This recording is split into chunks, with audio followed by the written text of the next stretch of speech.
За сайн бацхан бүгдээрээ өнөөдөр болохоор хэмэл оюун ухааны үндэс гэсэн хичээлийнхаа дараагийнхаа дугаар одоо сэдвүүдэд танилцъя. Энэ сэдвүүдээр нь болохоор би юу хий гэж бодсон гэхээр алгоритм гэж юу вэ? Тэгээд бодит амьдрал дээр яаж ашигладаг вэ? Тэгээд тэгээд эхнийхэн хамгийн амархан машин learning буюу машинаар сурах гэсэн хамгийн амархан алгоритмыг үзье. Тэгээ би та бүхэн тайлбарлаж өгье. Тэгээ математик аргыг нь бас тайлбарлаж өгье. Тэгээ ерөнхийдөө хэмэл оюун ухаан гэдэг бол ийм том ерөнхий нөгөө нэр нь байгаа. Одоо маш олон төрлийн арга барил энэ ерөнхийдөө ухаантайгаар хүн шиг ухаантайгаар шийдвэр гаргадаг процессуудыг болохоор ерөнхийдөө хэмэл оюун ухаан гэдэг байгаа тийм машинаар хүний оронд машин шийдвэрлэх юм аргыг одоо ийм байдлыг л ерөөсөө хэмэл оюун ухаан гэж хэлээд байгаа шүү дээ. Тэгээд тэрнийхэн дундаас нэг салбар нь болохоор машин learning байгаа. Машин learning гэдэг нь монголоор машинаар сурах гэсэн үг. Тэгээд энэ машин learning-ийн арт нь бол мэдээж алгоритм байгаа. Тэгээ алгоритм гэж юу вэ? Тэгээд ер нь машин learning артлын процесс нь ерөнхийдөө яаж явагддаг талаар өнөөдөр харцгаая.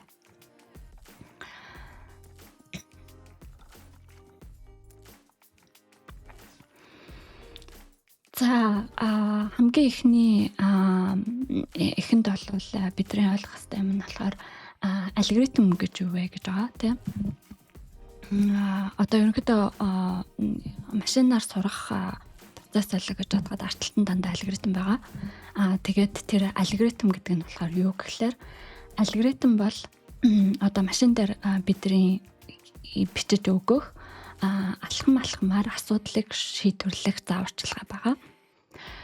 Тэгээд энэнийх нь одоо ямар нэгэн жишээнүүдийг нь хэлэх юм бол одоо жишээлбэл өглөөний одоо хоол бэлтгэх жишээнүүдийг нь хэлж болно. Тэрэнд нь одоо жишээлбэл алгоритм гэдэг нь болохоор ерөнхийдөө нэг алхмаар ямар нэгэн процессыг цааш нь үргэлжлүүлэх юм шийдвэрлэх юм алхмууд байдаг. Асуудлыг шийдвэрлэх юм зааварчилгаа байгаа. Энийг нь болохоор юутай зөөрлүүлж болно гэхлээр өглөөний цай бэлтгэх алхмууд тий. Жишээлбэл бид нар ингээ өглөөнийхэн цайг бэлтлээ гэж бодоход эхлээд одоо басаад кофе уудаг хүн бол кофего хийгээд машина асаагаад тэгээд кофенийхэн одоо ямар машинтайгаа самараад тий.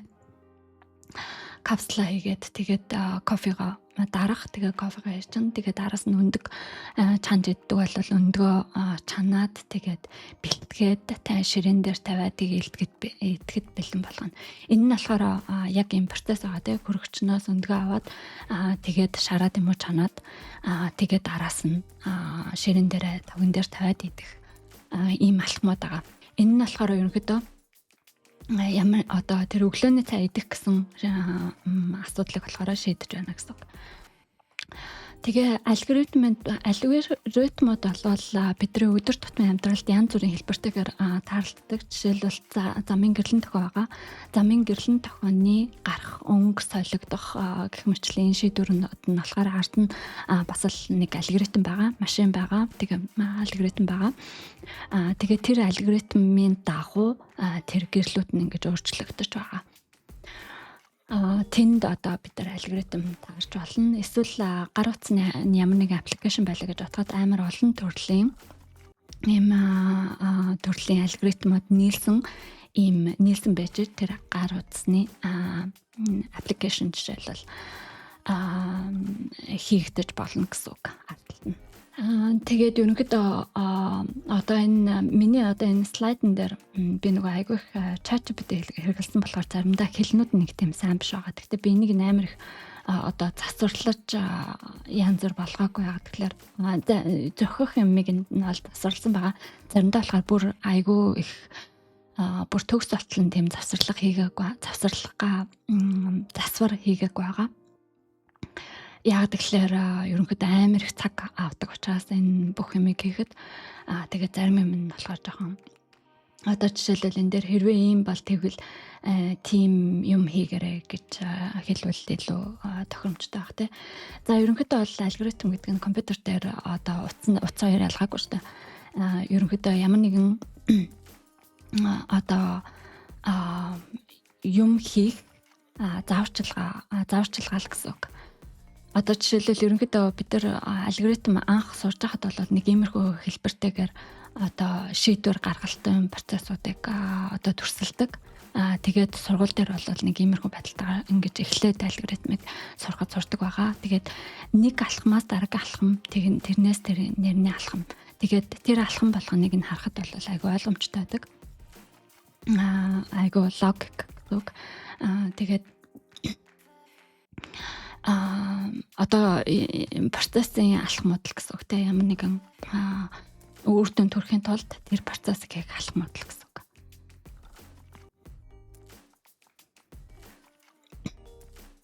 Тэгээ өнөөдөр болохоор би үзье гэж бодсон эхнийх нь алгоритм нь болохоор ангиллын алгоритм байгаа. Ангиллын алгоритм гэдэг нь юу гэхээр ерөнхийдөө ямар нэгэн өгөгдлийг хоёр зүйлд бүлэгт хуваах гэсэн үг. Одоо энэ нь тэрэнд хамаарна, энэ нь тэрэнд хамаарна гэсэн ийм ангиллыг хийдэг ийм алгоритм байгаа. Тэгээд энэ нь болохоор ерөнхийдөө өдөр тутамд бол бид нар интернет дээр хэрэглэж байхад цаана бол заавал байх л ёстой алгоритмын нэг нь байгаа. Жишээлбэл имэйл дээр та нар нэг иймэрхүү одоо чиний хэрэглэж байгаа имэйл чинь болвол бас заавал ангиллын алгоритмтай байгаа.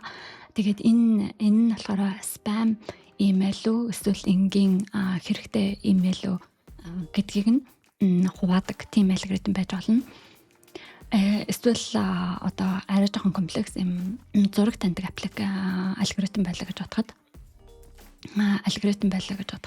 одоо бид нар ингээд муурыг нохооноос ялгая гэдэг юм сургая гэж бодоход баахан юм муурны зурагнуудыг өгөөд нохооны зурагнуудыг өгөөд тэгээд тэндээс сургана гэсэн үг. Энэ нь болохоор муур, энэ нь болохоор нохоо гэж хоёр чиглэлд нь ингэж ангилна гэсэн үг. Тэгээд эмч байлаа гэж бодоход одоо ямар нэгэн өвчтөн байлаа гэж бодоход ямар нэгэн одоо эрхтнийг нь одоо өвчин харж байлаа гэж бодоход тэр хүн тэр өвчнөөр өвчлсөн байна уу үгүй байна уу гэдэг юм хоёр талтай ингэж ангилж гэн гэсэн үг. Тэгээ ерөнхийдөө ангилал гэхээр энийг л ярьж гэн гэсэн үг. Тэгээ бид нар болохоор одоо энэ ерөнхийдөө ангилал дээр бол их хвчлийн хоёр дименсионд ямар нэгэн дата одоо өгөгдлийн цэгнүүд өгсөн байхад тэрийг нь болохоор ямар нэгэн шугамар хоёр талд нь хуваагаад тэгээ ангилаад энэ шугамын нэг талд нь болохоор тэр бүлгийнхэн одоо дөрвөлдөн гэсэн бүлгийнхэн байгаа. Энэ шугамын нөгөө талд нь болохоор дугуй гэсэн бүлгийнхэн байгаа гэж ингэж хоёр талд хуваана гэсэн үг. Тэгээд ерөнхийдөө юу ч байсан одоо түрүүн муур нохоо гэж ангилна гэсэн. Тэгээд дээрэс нь тэр нь болохоор зурган өгөгдөл байгаа. Тэгээ түрүүн өвчтөн гэсэн ямар нэгэн өвчний талаар ярьж байлаа гэж бодоход тэр өвчнөөр өвчлсөн үү үгүй юу гэд тэр хоёр тал руу хуваахад болвол одоо өвчний талаар ярьж байгаа гэсэн үг. Тэгээд нөгөөх нь болохоор бид нар юу гэж ярьлаа. Имэйл одоо спам имэйл үү, спам биш имэйл үү гэж хоёр багад имэйлнүүд ярьж байгаа тийм. Тэгэхэд ямар ч асуудал байсан энийг нь болохоор тоон хэлбэрч ялжуулдаг. Алгоритм бол компьютерийн алгоритм. Одоо машин learning одоо нөгөө машинаар сурах гэдгийг би дандаа машин learning гэдэг хэлээд явцсан амархан байх гэж бодож байна. Тэгээ одооноос эхлээд би дандаа машинаар сурах гэдээ хэлж байна.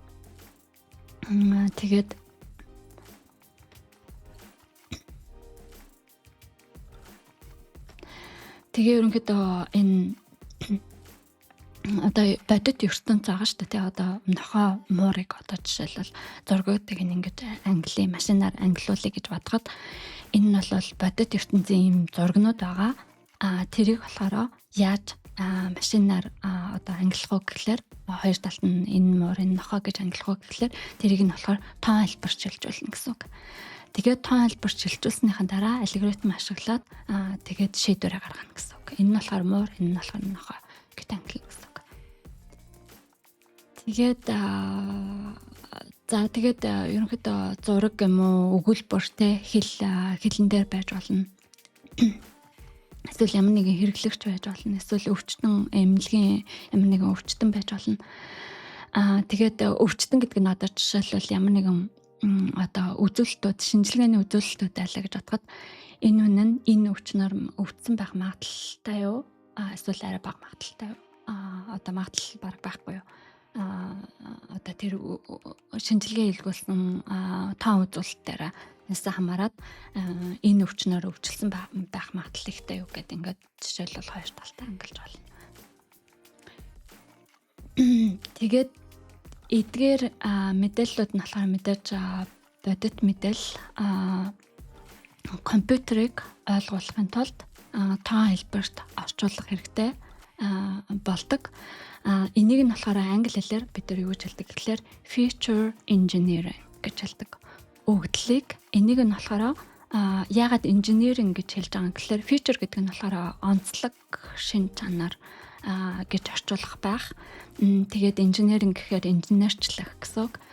Тэгээ яагаад engineering гэж хэлж байгаа юм гэхээр чи ямар алгоритм сонгох тэгээд тэрийг ерөнхийдөө мэдэх хэрэгтэй гэсэн үг. Одоо ямар нэгэн одоо айлтын ингээд бий болчихсон юм алгоритмын аргууд байгаа тий. Тэр аргуудыг сурсныхан дараа за одоо би энэ дээр энэ юмыг хийхэд би ямар алгоритм ашигламаар байна гэж шийдвэр гаргана. Тэгээд тэр алгоритмыг ашиглахын тулд би одоо энэ нэг зургнууд байлаа гэж бодоход тэр зургнуудыг ямар тоон хэлбэрт шилжүүлэх юм бол би энэ алгоритмыг ашиглах боломжтой вэ гэд тэр бодох процессыг явуулж байгаа учраас тэрийг инженерчлэл гэж байгаа.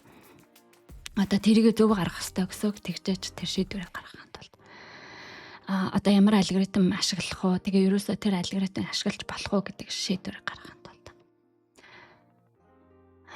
Тэгээд зураг дээр бол мэдээч пикселийн утгуудыг нь болохоор тоон хэлбэрт шилжүүлдэг. Тэгээд өгүүлбэр дээр жишээлбэл үгийн давтамж байж болно. Хүн дээр одоо хүмүүсийг хоёр ангилалт англи гэж бодлоо гэж бодгоо тий. Ямар нэгэн шалтгаанаар тэглээ гэж бодгоо орлого нас боловсрал гэсэн наадахын үзүүлэлтүүд байж болно. Түүнээс гадна бас өөр зөндөө одоо ямар шийдвэр хийх гэж байгаасаа хамаарат өөр өгөгдлүүдийг одоо тухайн хүний өгөгдлүүдийг авч болно.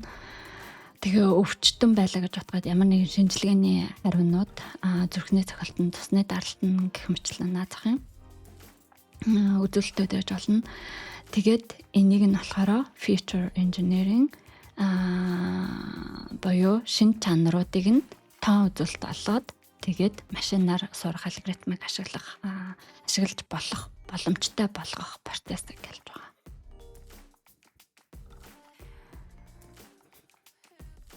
Тэгээд өнөөдөр үзэх алгоритм нь болохоор ерөнхийдөө хоёр димензион дээр зураас шугамн зураас зураг одоо төрөний слайдн дээр гардаг шиг одоо ямар нэгэн ийм өгөгдлөө тоон өгөгдлүүд ингээд байж хаад хоёр димензион дээр байж хаад нэг юм шугам зураад за энэ талд нь болохоор бидний тэр одоо үзүүлэлтүүд нь байгаа. Энэ талд нь болохоор нөгөө англи нь одоо нэг англи нь байгаа. Нөгөө талд нь болохоор нөгөө англи нь байгаа гэж ингэж хуваах тийм шугамыг нь тогтооно гэсэн үг. Одоо олно гэсэн үг. Одоо тийм. Одоо тэгээд ерөнхийдөө төрөний нөгөө бодит амьдралын жишээнүүдийг болохоор одоо болохоор ерөнхийдөө нэг ангиллыг нь болохоор цэнхэр цэгүүд гээд нөгөө ангиллыг нь болохоор улаан цэгүүд гээд ангилж байна. Тэгэхээр мэдээж бид нар цэнхэр цэг улаан цэгүүд өгөгдсөн байхад тэр нь хоёр димензион дээр одоо хоёр орон зай дээр байгаа. Тэ хоёр юм орон зай дээр байгаа.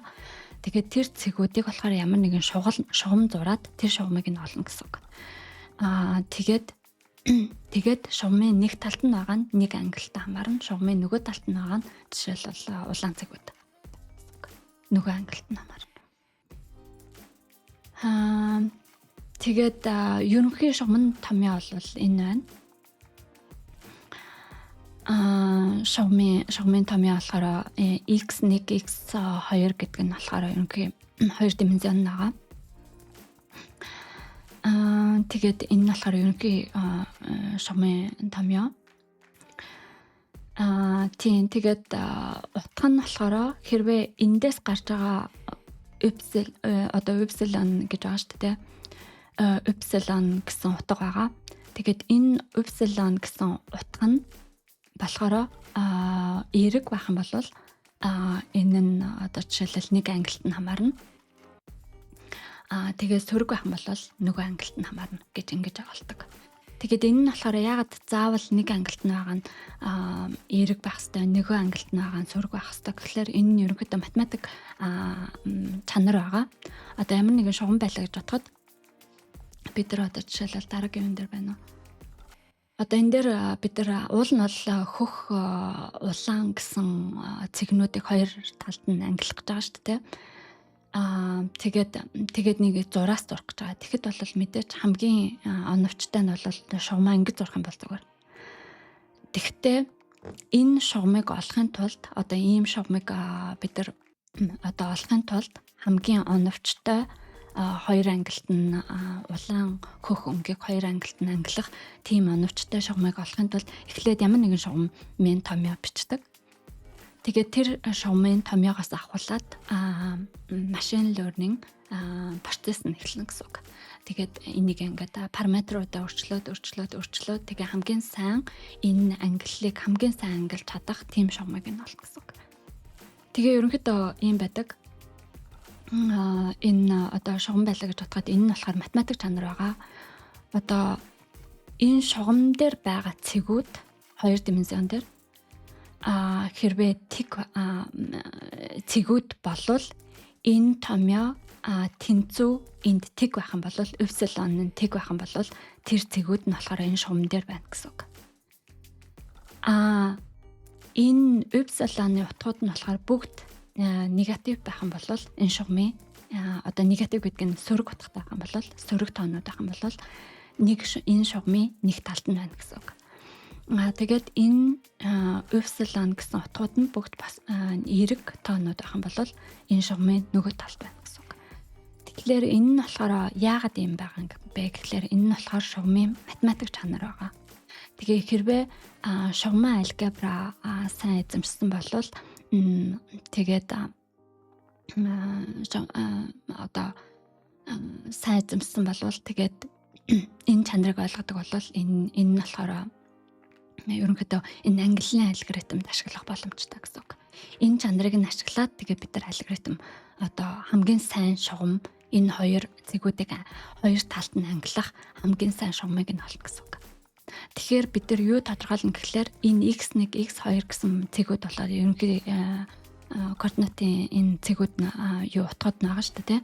Тэгэхээр v1, v2 тэгээд b гэсэн энэ хувьсагчдын хамгийн сайн утгыг нь олно гэсэн үг. Тэгээд ингээд ерөнхийдөө яг тогтоочих нь тэгэнгүүт тэр шугам нь болохоор энэ бидний улаан болон хөх гэсэн цэгүүдийг хоёр талдаа одоо ингээд зурхад тэр шугамыг ингээд зурхад хоёр талд нь гоё хамгийн сайн ангилж чадах тийм шугам байна гэсэн үг.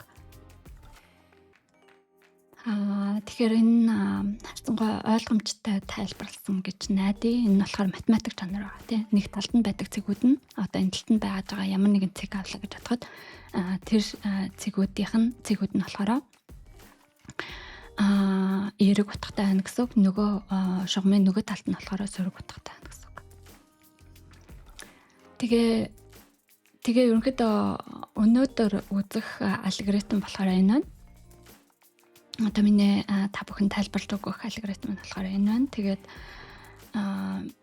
энийг нь болохоор перцептрон одоо ерөнхийдөө нэртэй байгаа тийм.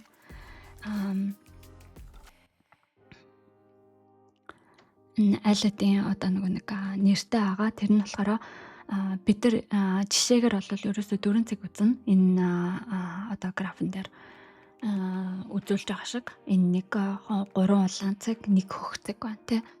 Тэгэхээр энэ нь болохоор perceptron or logic сурна гэсэн үг. Or logic. Тэгээд за товчгоноор ерөнхийдөө or гэдэг логикийг биелэхийн тулд тайлбарлах юм бол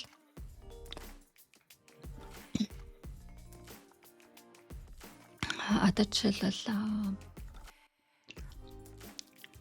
дараа нь алгоритм дээр Visual Studio Code алгоритм дээр би та бүхэндээ танил OR алгоритмыг нь тайлбарлаж өгье. Энэ дээр жоохон бичгэд хэцүү учраас дараа нь нөгөө editor дээр орсон OR алгоритм OR гэдэг одоо юуг нь үйлдэлийг танилцуулж өгье. За тэгээ эхлээд энэ дээр болохоор ерөнхийдөө юу яана гэсэн үг. Ерөнхийдөө энэ цэгүүдийг л ангилна гэсэн үг. Бидний өгөгдсөн одоо жишээ болгож авч байгаа цэгүүд нь болохоор ерөөсөө 4 цэг л байгаа. Энэ 3 улаан 1 хөх цэг байгаа. Тэгээд мэдээж бидний даалгавар бол энэ шугамыг олох. Шугамын томьёог олох байгаа. Тэгэхээр миний түрүүний хэлснээр томьёо олно гэхээр юуг яриад байгаа юм гэхээр V1, V2, B-гийн утгуудыг олно гэсэн үг. Тэгээ ингээ олчих юм бол энэ хамгийн сайн одоо машин learning гэсэн аргаар энэ цэгүүдийг хоёр талд нь ангилж чадах хамгийн сайн шугамыг нь олно гэсэн үг. Энд бол олон төрлийн утгууд байж болно. Жохон иймэрхүү шугам байсан ч болно. Эсвэл жохон иймэрхүү шугам байсан ч болно те. Бүгдээрээ л адилхан байна. Гэхдээ ерөнхийдөө бол бүр амар олон их юм цэгүүд ахын бол тэгээ жохон нэг улаан цэг нь бас зарим нэг цэг нь хөх талдаа гарчихсан. Хөх цэг нь улаан талдаа гарчихсан. Ийм олон цэгүүдтэй ийм комплекс эдрэнтэй ийм асуудал ахын бол тэрийг бол хамгийн сайн мэдээж бүгдийг нь яг ганцхан шугамаар хоёр талд нь ангилчихна гэж байхгүй. Гэхдээ хамгийн сайн байж болох шугамыг нь олдог учраас ерөнхийдөө хэрэгтэй гэсэн үг. Тэрнээс биш энэ дээр бол их амархан байна. Нэлээд олон шугамуд бол энд хамгийн сайн ангилж байгаа шугамд хамаарна гэсэн үг. Тэгэхээр тэр олон боломжтой шугамуудын нэгийг нь олно гэсэн үг. Тийм энэ нь болохоор одоо энэ шугам нь болохоор улаан болон хөх цэгүүдийг хоёр талд нь ангилж байгаа. За тэгэхээр энэ алгоритмыг суръя. Энэ нь болохоор хамгийн суур эхлээд machine learning гэдэг алгоритм процесс яаж явагддаг талаар ойлгохын тулд үзэж байгаа ийм алгоритм байна. Тэгээд энэ алгоритм нь үнэхээр л энэ дөрвөн цэгийг хоёр талд нь ангилж байгаа. За юм байгаа. Тэгээд бүгдээрээ одоо Python дээр Visual Studio Code нээгээд энэ алгоритмаа үзье. За тэгэхээр дараагийнх нь бол OR logic гэж байгаа тийм. Тэрийг нь эхлээд тайлбарлах хэрэгтэй. OR logic гэж юу хэлээд байгаа юм гэхээр OR гэдэг бол англи хэлээр эсвэл гэсэн үг байгаа тийм. OR гэдэг үгч юм бол.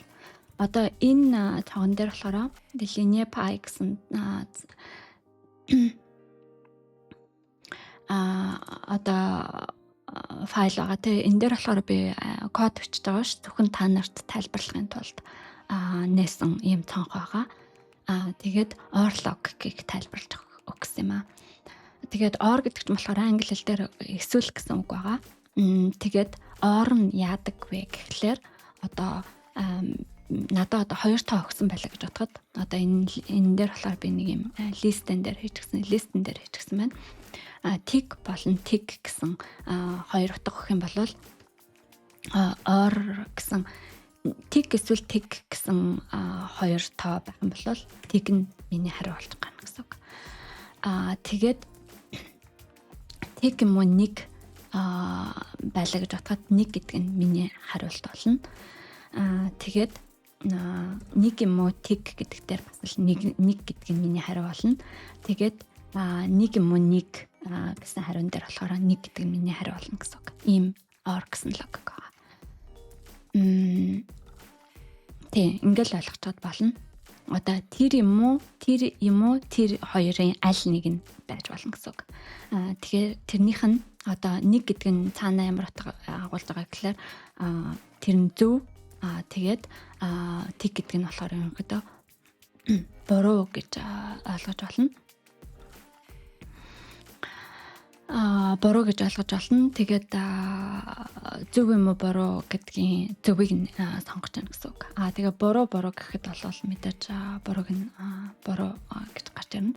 Тэгээд гэх мэтлэн ингэж сонгодог ийм логик байгаа. Тэгээд бидний өнөөдөр үзэж байгаа энэ алгоритм болохоор perceptron англиар perceptron or logic гэсэн ийм сурах гэж байгаа. Тэгээ бидний өгөгдөл нь болохоор ийм 4 өгөгдөл байгаа. Нэгийг нь одоохондоо 3 дахь цэгийн утгыг нь болохоор одоохондоо орхиж байгаараа. Бити анзаар. Би тэгээд дараа нь тайлбарлана.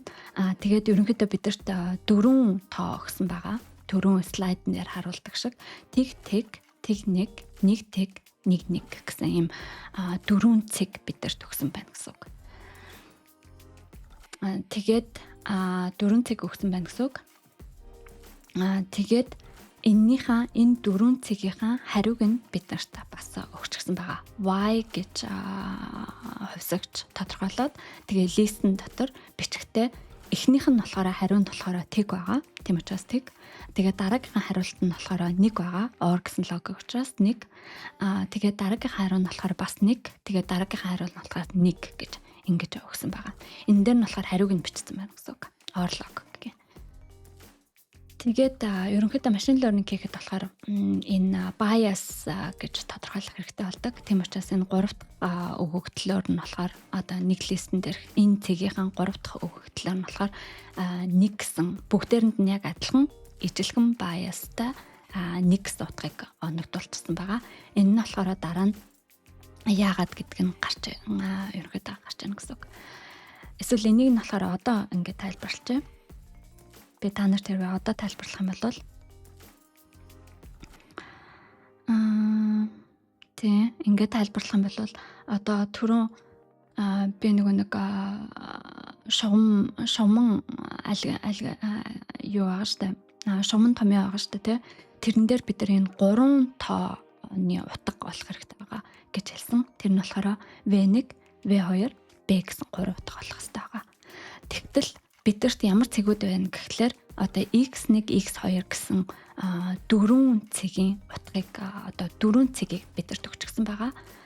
Тэгээд энэ 3 утгыг олно гэсэн байгаа. Тийм учраас энэ bias-ыг нь анханасаа тэг байлгахгүй тулд бид нар bias-ыг нь хамгийн анхандаа 1 болгож анхных нь утга нь 1 болгож авсан байгаа. 1 болгож авсан байгаа. Тэгжээж одоо энэ алгоритм нь ерөнхийдөө бүтэмж одоо ерөнхийдөө анханасаа тэг байхгүй л гэсэн үг. Тэгээд ингэж одоо юун дээр болохоор машин learning дээр болохоор зин гэж ингэж тодорхойлдог V гэд. Тэгээ бидэрт ерөнхийдөө бол одоо нөгөө 3 тоо олох хэрэгтэй гэсэн шүү дээ, түрүүний юун дээр. Бид нар 3 тоо олох хэрэгтэй гэсэн тий 3 тоо олох хэрэгтэй учраас бид нар энэ жингүүдийг нь болохоор одоо 3 өгөгдөл байна гэсэн үг. Энэ нь болохоор батархай тоонууд байгаа. Float хэлбэртэй. Одоо Python дээр бол float гэсэн хэлбэртэй ийм 3 тоо листэн дээр өгчихсэн байгаа.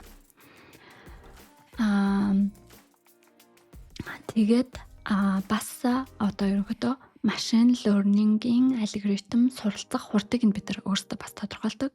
Тэгээд тэр суралцах хурд нь одоо удаан юм уу хурдан байх нь одоо жишээлбэл энэнийхэн хэмжээнд 0.1 гэсэн хурдтай байна. Энэ хурд байх нь болохоор бид нар өөрсдөө бас ерөнхийдөө тодорхойлно гэсэн үг. Аль хурд нь арай илүү бидэрт сайн үр дүн өгч байна. Энэ хэлбэр алгоритм дээр бол ерөнхийдөө 0.1 байхад бол хангалттай. Тэрнээс биш маш их юм комплекс алгоритмтай ажиллаж байгаа юм бол бас энэ хурдыг нь янз бүр тодорхойлж тэгээд сайн үр дүн төрөх одоо хэд хурдан биш гэх юм бол ингээ буруу таварчлага таамаглал дундор нь бий болох боломжтой. Хэд удаан байх юм бол алгоритм чинь хэд удаан үргэлжилнэ. Тийм учраас тэрнийх нь ерөнхийдөө хурдыг нь тодорхойлж сурах хэрэгтэй л гэсэн үг. Тэгээд энэ нэг step function байгаа. Одоо энэнд болохоор нэг функц тодорхойлчихсан байна те. Тэгээ функц тодорхойлчихсан байгаа. Тэрнийх нь функцийн нэр нь болохоор step function гэсэн үг. Энэ нь болохоор ерөнхийдөө математик үзэн хүмүүс бол мэднэ. Ямар step алгоритм одоо step функц гэдэг нь ямар функц байдаг бэ гэдгийг. Тэгээд step гэсэн энэ функц нь юу хийн гэхлээр хэрвээ z гэсэн одоо энэ функцэд өгсөн өгөгдөл нь Z гэсэн өгөгдөл байгаа. Тэр Z гэсэн өгөгдөл нь эерэг тоо юу эсвэл сөрөг тоо юу гэж тэрнээс нь хамаарч бидэрт хариу өгнө гэсэн үг. Тэгэхээр яа гэсэн үг гэхэлэр Z нь хэрвээ тэг юм уу эсвэл эерэг тоо байх юм бол тэг байж болно. Тэгтээ эсвэл эерэг тоо байх юм бол нэг гэсэн утгыг бидэрт эргүүлж өгнө гэсэн үг. Тэр нь хэрвээ Z нь болохоор энэс өөр else гэдэг чинь өөр гэхээр ерөнхийдөө бүх хасах тоонууд байх юм бол бидэрт тэг гэсэн утгыг болохоор бидэрт өгнө гэсэн үг. Тэгээд яг машин learning процесс нь болохоор одоо энэ амархан алгоритм дээр машин learning процесс нь бол ерөнхийдөө энд л хийчихсэн байна. Эхлээд өгөгдлүүдээ дээр нь тодорхойлоод тэгээд дараа нь яг одоо машин learning-ийн процесс нь болохоор энэ тавигдсан байна.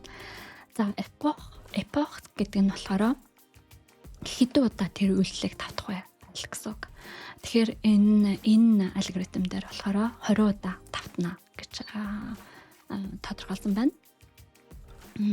Гэж тодорхойлсон байгаа. Тэгээд ерөнхийдөө 20 удаа энэ үйлдэлийг тавтан хийгээд тэгээд бидний олох хэвтэй бол хамгийн сайн weight байгаа шүү дээ, тэ. Weight байгаа. Одоо weight жингүүдийг тодорхойлно гэсэн үг. Тэгжээж хэрвээ бид нар одоо энэ дөрвөн цэгийн одоо энэ weight-ийг энэ bias-ыг нь хасаад дөрвөн цэгийн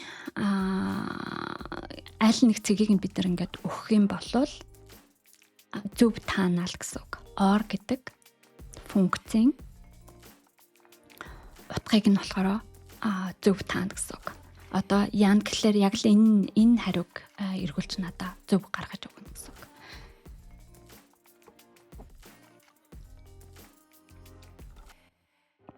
Тийм ийм хийх гэдэг байгаа гэсэн үг. Одоо ерөнхийдөө энэ дөрвөн цэгийн bias-ыг нь хасаад дөрвөн цэгийг би ингээд өгөнгөт аль нь одоо зөв хариу нь юу вэ гэдэг тийм юм таадаг зөв жингийн олно гэсэн үг. Тийм таадаг юм зөв жингийн олох гэдэг нь л гэсэн үг. Тэгэхээр ерөнхийдөө бидний даалгавар бол энэ нэг жингийг тодорхойлох гэсэн үг. Жин нь одоо ямар тоонууд байх ёстой вэ гэдэг. Тэгээд хамгийн сүүлд болохоор яг ямар функцээр энэ тоонуудыг нь болохоор зөв таах гэдгийг нь олно. Одоо юу вэ? Тэрийг нь үзэн энэ хамгийн сүүлд нь энэ функц те. Энэ функц нь болохоор бидэрт ингэж аль нь зөв утга вэ гэдэг хариултыг нь бидэрт өгөх юу гэсэн. Энэ дээр болохоор сурах процесс машинны сурах процесс нь энд болохоор явагдаж байна гэсэн үг.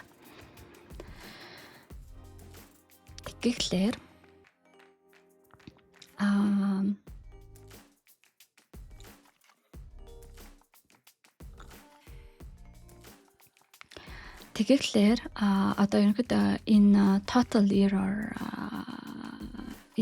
гэж байгаа. Энэ нь болохоор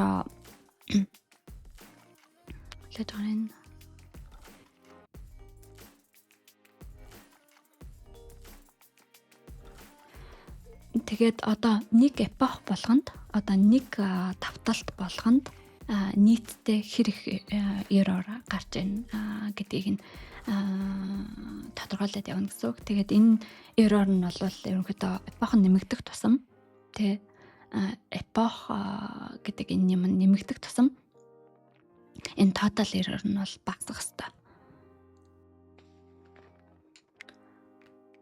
Тэгээд за одоо ерөнхийдөө одоо ингэж байгаа. Одоо нөгөө x e боёо y e epsilon e гэх юм монголоор тэгээд zip гэхээр эхнийх нь утгыг нь авч байгаа гэсэн үг. Одоо эхний одоо for loop байгаа шүү дээ. Тэрнийх нь эхний авч байгаа утга нь болохоор юу вэ гэхэлэр zip e гэхэлэр эхний одоо энэ x гэсэн лист болон y epsilon гэсэн листүүдийн эхний утгууд нь гэсэн үг. Тэгэхээр энэ эхнийхт нь юу явж байгаа гэхэлэр энэ лист байгаа. Би энэ дээр одоо зүгээр та нарт харуулахын тулд зүгээр энэ дээр биччихье. Тэрнээс биш кодн дээр ингээр буруулчихж байгаа. Тэгэхээр одоо ерөнхийдөө ийм утга авч байгаа гэсэн үг. zip E эхний авж байгаа тоонд болохоор энэ листийг авж байгаа. Эхний листийг авж байгаа. Тэгээд дараагийнх нь болохоор Y-ийн эхний утгыг нь авж байгаа. T гэсэн утгыг авж байгаа гэсэн үг. Тэгээд одоо дараагийнх нь тооцоололтой байна. Z гэсэн хувьсагч нь одоо энэ юмнуудын энэ хаалтанд байгаа юмнуудын нийлбэр байна гэсэн үг. Одоо нийлбэр байна гэсэн үг тий. Тэгээд A болон B-гийн үр дүрийн нийлбэр гэсэн үг. Тэгэхээр энэ хоёрын үр дүрийн нийлбэр нь юу гэхээр for одоо A, B болгоны утга болгоно гэсэн үг. Тэгэхээр энэ юмд нь болохоор юу явж байна гэхлээр zip гэдэг нь болохоор бас энэ хоёрыг одоо эхний утгуудыг нийлүүлж байна гэсэн үг тийм. Тэгэхээр XE гэдэг чинь XI гэдэг чинь болохоор одоо эн чинь XI эхний утга байгаа шүү дээ тийм. Энэ дээр XI гэсэн байгаа. Тэгэхээр энэ нь болохоор энэ лист байгаа. Энэ 3 утгатай ийм лист байгаа. Тэгээд энэ лист болон V2-ыг нийлүүлнэ гэсэн үг. Тэгээ V2-ыг нийлүүлэхээр V нь болохоор бидэрт энд тодорхойлчихсан байгаа. Тэг гэсэн утгатай ийм лист байгаа. Тэгээ энэ хоёрын эхний утгыг нь авна гэхлээр бидний эхний утга бол тэг болон тэг байна л гэсэн үг. Тэ эхний энэ V-гийн эхний утга нь болохоор тэг байгаа. Тэгээ XI гэсэн энэ листийн эхний утга нь болохоор тэг байгаа. Тэгээ тэг гэсэн хоёр тоог авна гэсэн үг. Тэгэхээр тгийг тэгт нь өржүүлээд энэ A, B гэдэг нь болохоор A нь болохоор эхлээд XE-гийн эхний тоог нь авна. B нь болохоор V-гийн эхний тоог нь авна гэсэн үг. Тэгээ хооронд нь өржүүлэхээр тгийг үржин тэг болно. Тэгээ дараагийн утгыг нь авна. Дараагийн одоо for loop энэ дотор явж байгаа учраас A, B гэсэн энэ листний дараагийн утга гэсэн үг. Дараагийн утга нь тэг болон тэг байна. Тэгэнгүүт энэ нь бас тэг болно. Тгийг үржин тэг нэмэх нь тэг. Тгийг үржин тэг гараад тэгээд өмнө нь бас тэг байсан. Тэг дээр нэмэх нь тэг биш. Тэг дээр нэмэх нь тэг болж байгаа гэсэн үг тий одоо. Тэгээд дараагийнхаа утга нь болохоор одоо бид нар нэмэх нь дахиад нэг энэ дээр нь болохоор zip-ийн 3 дахь утга нь болно. Энэ zip энэ хоёр листтэй. Тэгэхээр энэ zip байхын тулд энэ хоёрын урт нь адилхан байна гэсэн үг тийм. Дотор нь V-гийн доторх өгөгдөл нь болохоор нийтдээ 3 тоогоо тэг.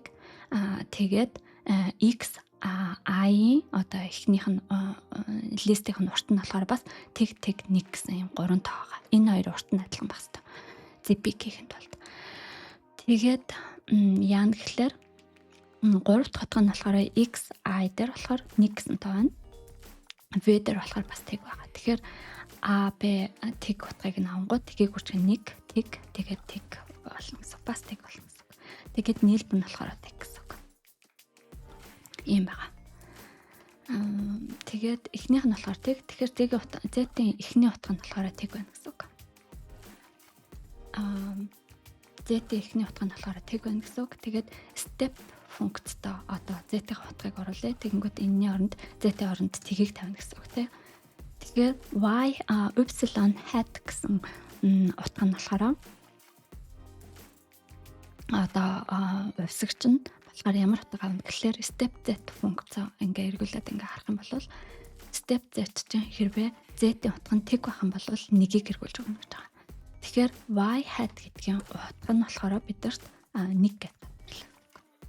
Одоо y hat-ийн эхний авах утга нь болохоор 1 байна гэсэн үг. Яг тэгэхээр Z тэнцүү тэг учраас.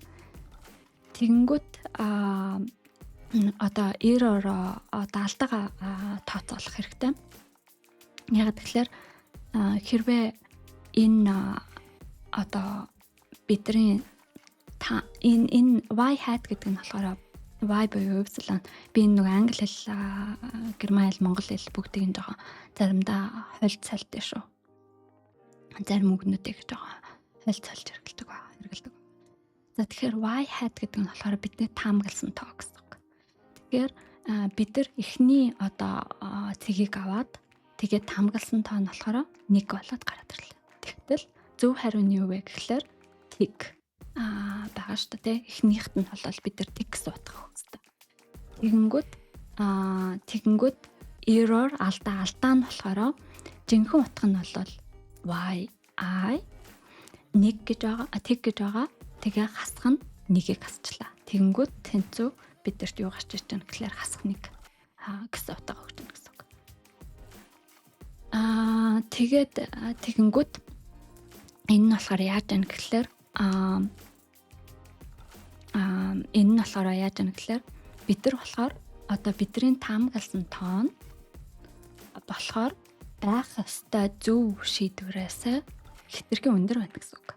Одоо өндөр байна гэсэн үг тийм. Тэгэнгүүт нь бид нар одоо жингээ одоо энэ жин байгаа шүү дээ. Энэ жингээ вексэн жингээ шинжилнэ гэсэн үг. Өөрчлөнө гэсэн үг. Тэгэхээр тэр өөрчлөх томьёо нь болохоор яаж байна гэхэлэр ерөнхийдөө энэ дээр одоо бичсэн байна жингээ өөрчлөхийн тулд яагаад гэвэл бид нар байх ёстой хэмжээнээс нь их тоо таачсан учраас тэр тоог багасгана гэсэн үг. Тэгэхээр яаж багасна гэхэлэр В дээр нэмэх нь анхны утга дээр нь В чинь тэнцүү өөрөө анхны утга дээр нэмэх нь learning rate энэ нь болохоор бидний хурд нь болохоор 0.1 байгаа. Үржих нь алдаагаа үржүүлээд бидний алдаа болохоор хасах нэг болчихсон байгаа. Яг тэгэхээр доошоо явах хэрэгтэй. Тийм учраас хасах нэг гэсэн үг. Хасах нэгийг энд орлуулж тавиад тэгээд x-ээр үржүүлнэ. Одоо x-ээр үржүүлэх буюу одоо бидний энэ xi энэ утгуудаар болохоор үржүүлнэ гэсэн үг. Тэгэхээр бидэрт одоо энэ жин гэдэг чинь 3 тоо байгаа учраас одоо энэ дээр нь for loop байна гэсэн үг. Энэ листен дээр 3 тоо бодож гаргана гэсэн үг. Тэгэхээр xij гэдэг нь болохоор энэний нэг дараагийнх гэсэн утгууд нь явж байгаа гэсэн үг. Одоо xi-ийн 3 өгөгдөл байгаа гэсэн үг. v-ийн 3 өгөгдөл байгаа. Тэр нь болохоор энэ for loop болж явж байгаа гэсэн үг. Тэгээд төгсгөлийнх нь утга нь болохоор бас л адилхан ийм лист байна гэсэн үг. Ийм лист гарч ирнэ гэсэн үг. Гэхдээ энэ утгууд нь болохоор энэ тэг биш харин энэ бодож гаргасан утгууд нь байна гэсэн үг энэ дэр. Тэнгүүд та нар хэрвээ ингээд тооцоолоод үзэх юм бол эхнийх нь болохоор дандаа x-ийн утгууд нь биш, v-ийн утгууд нь бүгдээрээ тэг байгаа учраас эхний анх v-ийн байсан утга нь тэг учраас тэгээд xi-ийн утгууд нь болохоор тэг учраас эхнийх нь тэг байна. Тэгээд дараагийнх нь болохоор 1 байгаа. Тэгэхээр нэгийг нь энэ дээр ангууд. Тэгээ энэ нь хасах 1, 3 дахь утга нь энэ нь хасах 1. Энэ нь болохоор энэ нь болохоор хэдүүлээ 1 байгаа нэгийг үржих нь хасах 1, үржих нь learning rate нь 0.1. Тэгэхээр 0.1-т үржүүлнэ гэсэн үг. 0.1-ийг үржих нь хасах 1, үржих нь нэмэх 1. Гингүүт хасах 0.1 байгаа. Тэгээд VE гэсэн эхний утга нь болохоор энэ дээр тэг байсан. Тэгэхээр тгийг үржүүлэнгүүт энэний утга нь болохоор юу болно гэхээр хасах 0.1 болно гэсэн үг. Ийм байна. Тэгээ энэ нь болохоор эхнийх нь засвар. Одоо жингийн засвар байна гэсэн үг. Яг тэгэхээр одоо бид нар яах ёстой гэхээр энэ 3 дахь тооны хувьд бол жингийг нь жоохон багасгаж өгөх хэрэгтэй гэсэн үг. Яг тэгэхээр хэтэрхий их тоогоор таачсан учраас. Тэгээд абсолют одоо тотал алдааг нь тооцсон. Тэгээд нэг ийм юу явахад одоо юу гэдэг лээ зэп одоо 4 цагаараа дөрүүлэнгээр нь ингэж ийм тооцоол хийхэд нийт алдааг нь ингээд тооцоолоод явчихна гэсэн үг. Тэгэхээр одоо Python дээр мэдээч та нарын нэг үзэж байгаа бол ерөнхийдөө Python жоохон ойлгодог хүмүүс байж магадгүй. Тэгэхээр энэ дээр яана гэхлээр total error-ыг parental харж болно гэсэн үг. Одоо хийх процесс болгонд total error нь хэд байна гэж гаргаж харж болно гэсэн үг. Нэг цаад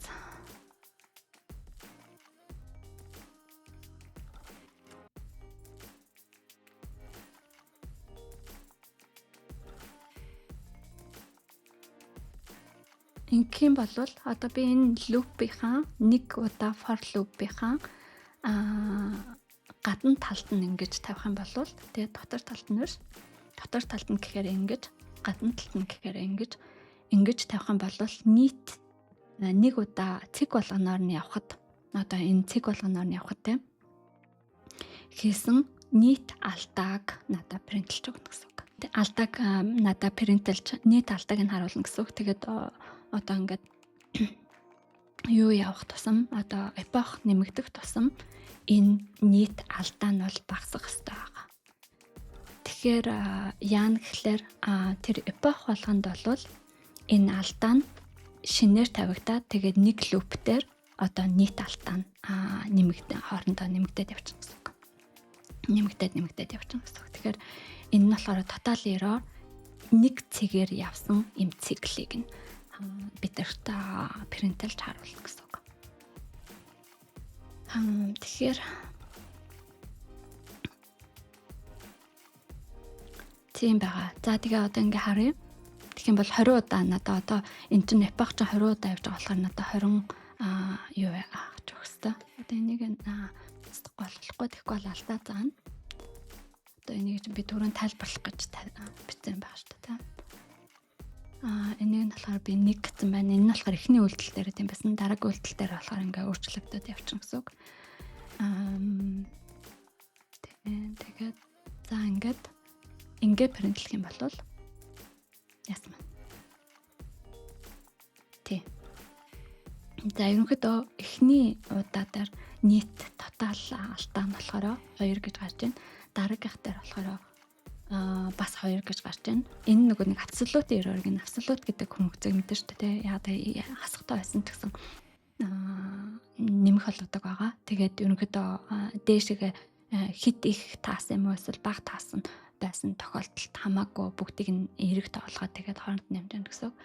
Тэгээ хоёр дахь одоо эпох дээр 2 байсан байна. Тэгээд алдаа ингээд алгоритм одоо бидний жин сайжраад явах тусам одоо эпох болгон дээр засварлаад явах тусам алдаа нь болохоор энэ дээр 1 болж багассан байна. Тэгээд аль хэдийн 4 дахь удаагаас алдаа нь болохоор тэг болоод явсан байна. Нийт алдаа нь ерөнхийдөө зөв таагаад эхэлсэн гэсэн үг. Тэгэхээр дараа нь бүгдээрээ энийг одоо би та нартай үйлдэл болгоныг тайлбарсныхан дараа ердөө 4 эпохтой хийж үзье. Тэгэнгүүт бид нар ч гэсэн одоо зөв хариуг нь өгнө гэсэн үг. Энэ дээр болохоор ерөнхийдөө сургалтын чанартайгаар юм 20 эпох тавьсан байгаа гэсэн үг. Ер нь бол нэлээд эпох тавьдаг байгаа. Ердөө 4 мөрийг тавихгүй. Нэлээд олон эпох тавьж яаж.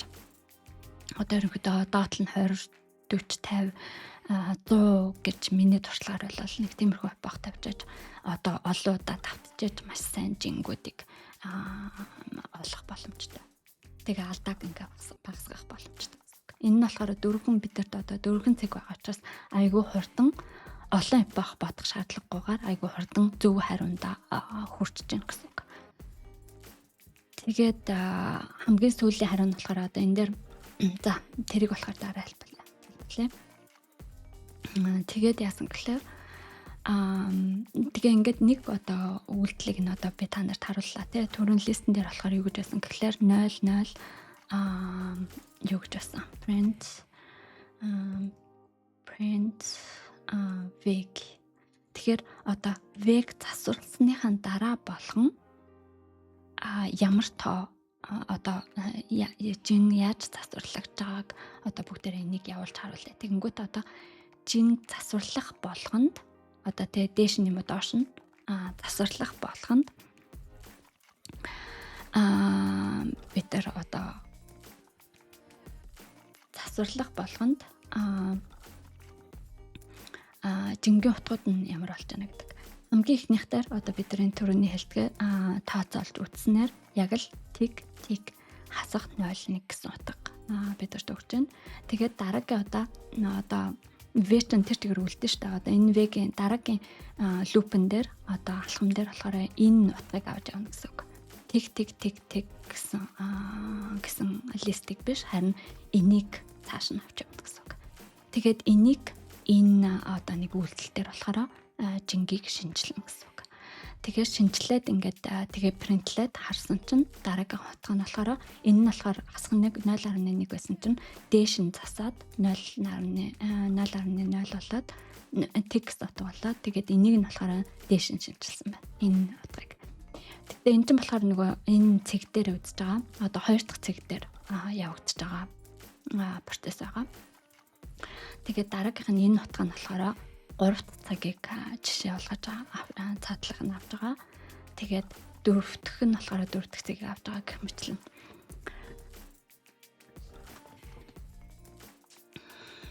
Гэх мэтлэн авч байгаа.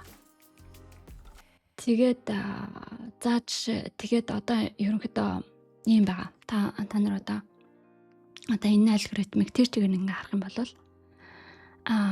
яаж юм гэхлээр өгөгдлүүд өгсөн байна. Тэр нь болохоор бидний энэ 4 цаг байгаа. Энэ 4 цаг байгаа. Хоёр дименсион дээр тэгээд зөв хариултууд нь өгсөн байгаа. Тэгэхээр энийг нь болохоор machine learning-ийн хэлэнд юу гэж хэлдэг гэхээр supervised learning гэж хэлдэг ба. Supervised learning гэдэг нь болохоор одоо зааварчилгаатаагаар суралцах арга гэсэн үг. Яг тэгэхээр зөв хариултыг нөгөөд за ийм өгөгдлүүд өгөх юм бол зөв хариулт нь энэ шүү. Тэгээд энээс одоо ерөнхийдөө юуг нь хараад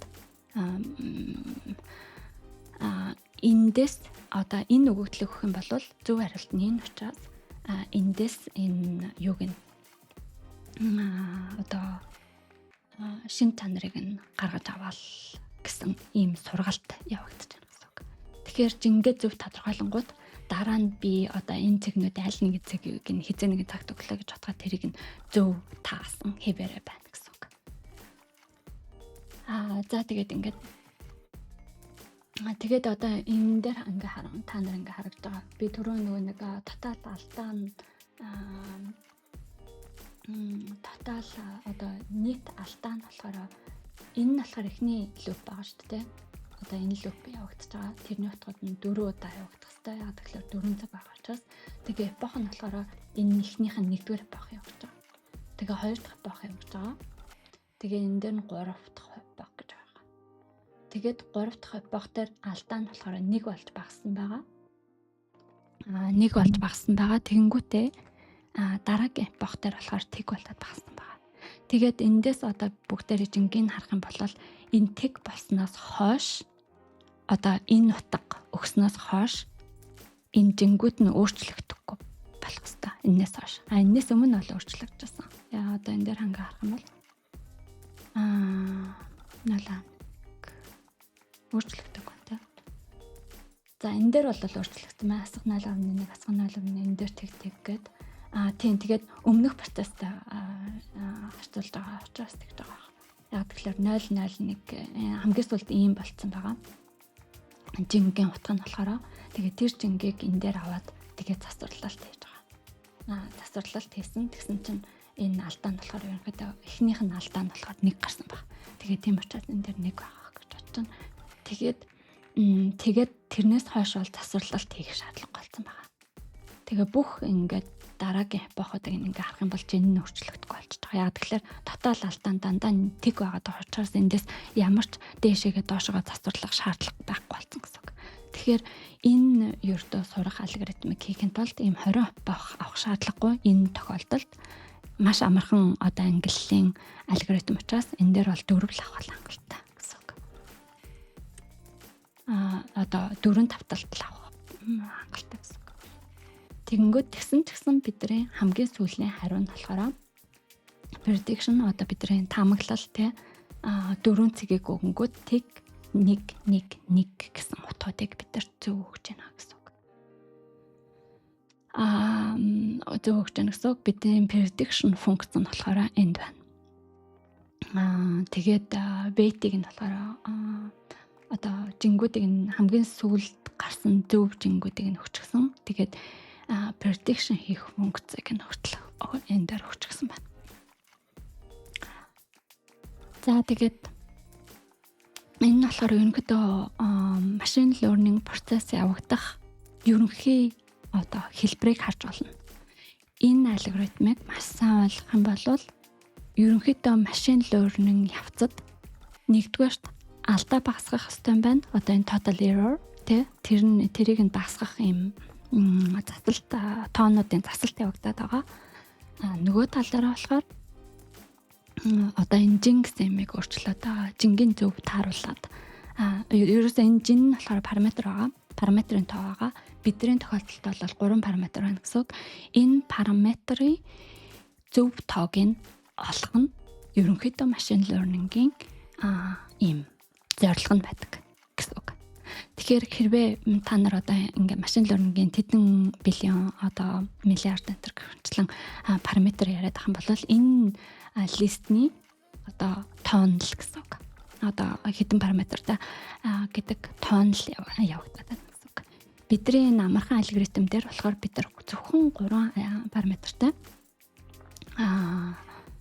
параметртай алгоритм үзэж байна гэсэн үг.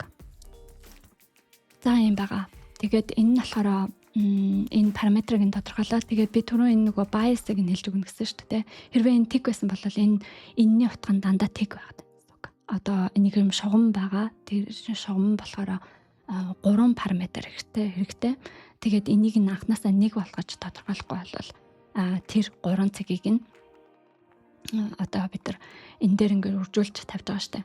Энэ тэр 3 цаг чинь болохоор дандаа одоо тэг байгаад байна гэсэн үг. Тийм учраас хамгийн анхны утгыг нь болохоор 1 гэж өгчөөд тэгээд одоо нөгөө жингийнхэн 3 дахь утгыг нь өөрчлөөд яваад байж болно гэсэн үг. Хэрвээ тгийг нэгээр өөрчүүлэх юм бол тэг болно. Тэгээд энийг нь одоо дээш нь доош нь тасах юм бол тэрийг нэгээр өөрчүүлэнгүүт тэр тооны хэвээр байна тий. Тийм учраас гэсэн үг. Тэгээд өнөөдөр болохоор ерөнхийдөө machine learning-ийн ерөнхий суур ойлголтыг нь үзлээ.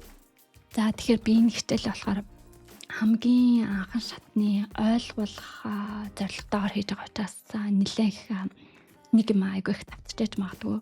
Тэгээд дээрэс нь яг би одоо жишээлбэл физикээр сураач юм уусал код бичээд бас нэлээд утсан байгаа учраас яг юу ойлгомжгүй вэ гэдгийг мартчихсан байгаа. Тийм учраас би нэг юм ингээ сайн тайлбарлах гэдэг айгүй их тавтаад байгаа.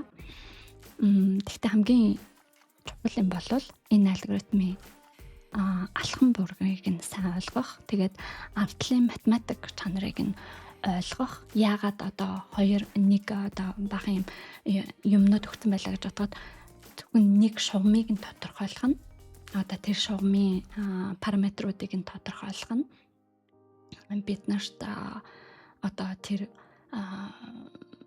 цэгүүдийг болохоор 2 талд ангилж байна гэдэг цаатлын математик утга нь болохоор нэг шугам ингээ өгсөн байлаа гэж бодоход нэг талд нь болохоор дандаа цэгүүдийг ингээ орлуулад тавих юм бол дандаа эрэг утга өгдөг, нөгөө талд нь сүрэг утга өгдөг. Энэ чанарыг нь шугамын алгебрын энэ чанарыг нь ашиглаад тэгээд ангилал хийж байна гэсэн үг.